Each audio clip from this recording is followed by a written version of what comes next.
Ask any theologian to describe the history of theology.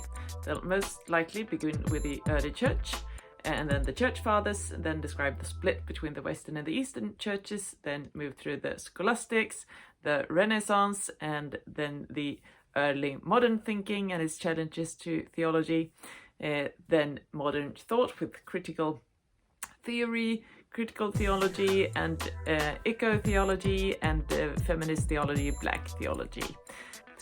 But if you're still awake by the time they're done, I'd suggest you'd ask, oh, that's very interesting, but what about the rest of the world then? What about African theology, South American theology, and Asian theology?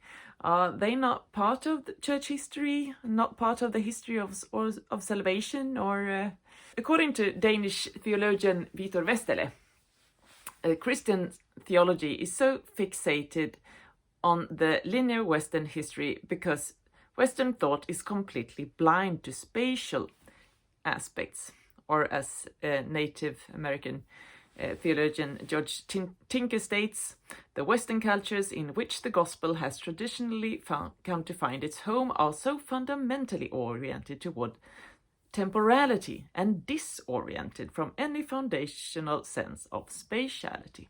The gospel is set in history. The Christian history of salvation is a story with a beginning, middle, and end. It kind of requires a straight timeline, which is why we systematic theologians, we look behind and we look ahead, but to look sideways to other continents, well, we tend to label such work post-colonial or decolonial.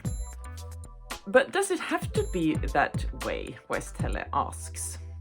In Eschatology as Space, he rethinks eschatology in spatial terms, because what if the last things are not last as in appearing at the end of a straight Western timeline, but rather the things that come last, the things that are precisely out of sight from the Western temporal viewpoint? What if the last things are the spaces that lie at the outskirts of the same, at the margins of the already familiar, perhaps even especially experienced by those who have truly felt the materiality of the periphery?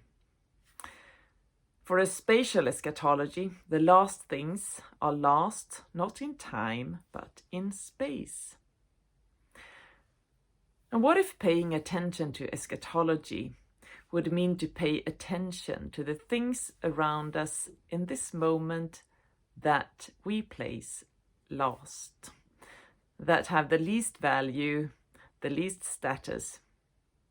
Could we imagine a spatial kingdom of God where the last would be first? Would it change our world? Would it change our way of being in the world? Well, Westhelle thinks so, and I think he may have a point.